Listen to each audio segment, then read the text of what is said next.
and we can jump right into our latest Shonen Jump Final Book discussions, starting with The Last Sayuki by Daijiro Nonue. Translation and lettering by Pinky-chan for Viz Media.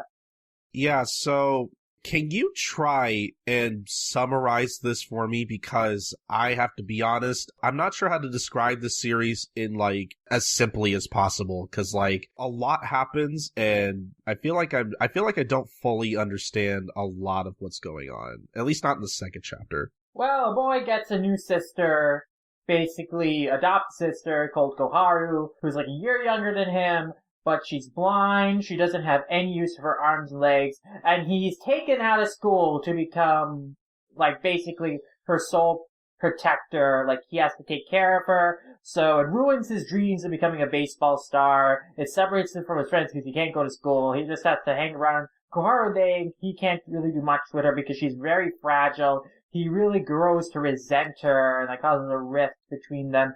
One day he leaves Koharu alone and goes back to his school and spends the afternoon playing baseball, which, of course, means he wasn't around, and Koharu gets hurt, collapses in a heat stroke. Dad punishes him, gets thrown into a warehouse where, he gets super paranoid and creeped out, and then he imagines, this monster creature, but then once he's eventually let out by Koharu, and he realizes that she's in such pain, and she's all alone, and she's he feels really guilty, really bad.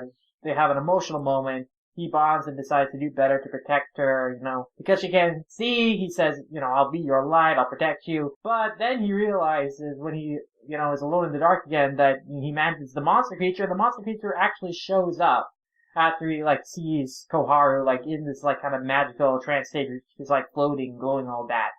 And then that's when it is revealed that Koharu is actually some sort of godly creature. She's close to a divine being. She can materialize people's fears in real life.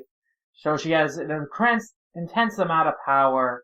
And so basically Koharu, because she's so dangerous, she needs to believe that humans are worth protecting, because otherwise she might, go crazy and things might go out of control, because if her abilities use evil intent, the world's gonna be overrun with monsters, humanity's coming to an end. So the whole point that, his dad wanted was to, he brought Koharu to, the home so that she and Ryunosuke, could grow to love each other, and if she has a human attachment, if she has someone she loves, she won't go crazy and destroy the world with her monsters and stuff.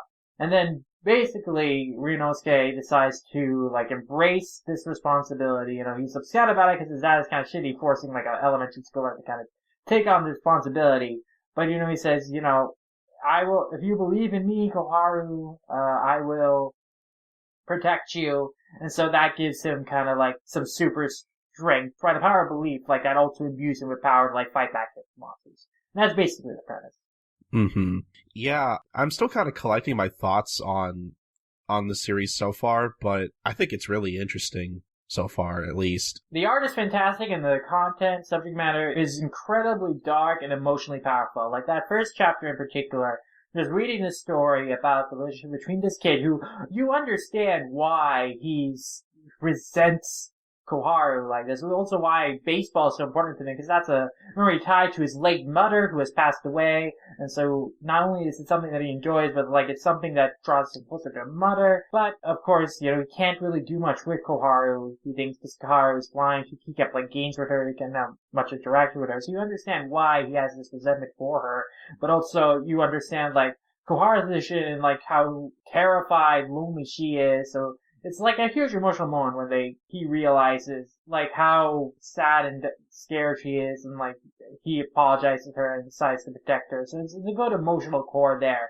And it's also, really interesting idea of, basically, the monsters in the series are fears personified, given shape in life. So I think that's an interesting angle. It's literally the core of the series is them fighting their fears. So I think that's a good angle for a story in terms of metaphor, allegory for uncertainty in the world, darkness in the world, fighting against that as children grow up into adulthood.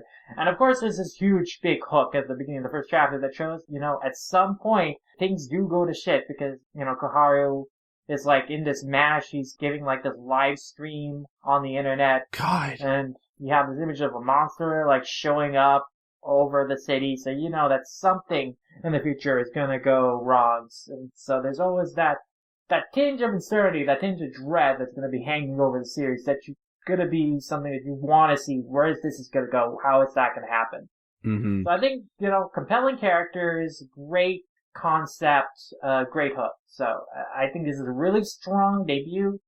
I think the art is really fantastic again, and the tone of it definitely feels very unique for a Jump title. I know a lot of people are like, this feels like more of a Sunday kind of title. Yeah, that's what I thought too, actually. Yeah. It's interesting because, like, I mean, I know a lot of people kind of throw that around like, oh, this is so unlike Jump with a lot of different series. But, like, I legitimately struggle to think of, like, anything in Jump that, at least I've read, that, like, even, like, resembles this particular series. Like, I think the thing that really stood out to me the most is, like, it does deal with a lot of really, like, sort of dark emotions and whatnot. And although it is super extreme, I just find it interesting that this manga sort of tackles, like, it tackles those emotions that come with, you being a young kid and having to live with or having to accommodate for someone around your age group who is, severely disabled in one way or another. I just found it interesting that the series kind of deals with those emotions in a very, again, the situation itself is very extreme, as, like we said, like, the MC's father basically takes him out of school just to take care of Koharu. And that itself is sort of extreme and is a really shitty thing to put on a third grader. But at the same time, I feel like it deals with those sort of specific emotions very realistically and very well. Because it's like, obviously as a kid, like, of course you're going to feel that way. Like, honestly, I think it's even sort of commendable that, like, that even as a kid, like, he realizes that he's able to see that, oh, well, she has it rough too. Like, I think it's kind of neat that, it's not just like, oh, well, I hate you or whatever because you're different from me or whatever. That he's able to kind of feel for her and her situation too, which I think is also really super important for depicting this kind of thing. Mm-hmm. So definitely got to give the series props for that so far. But yeah, this is a lot more interesting than, like, I didn't really have any expectations for this going in. So I'm very pleasantly surprised by it so far. And I think I'm probably going to keep up with this at least for a little bit because it's got me hooked. Yeah, I think it's a very strong debut, very promising.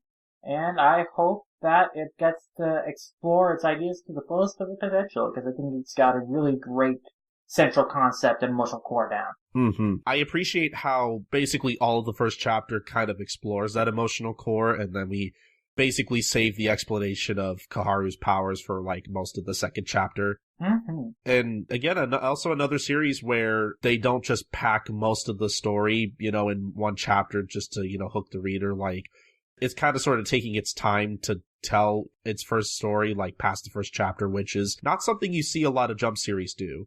Mm-hmm.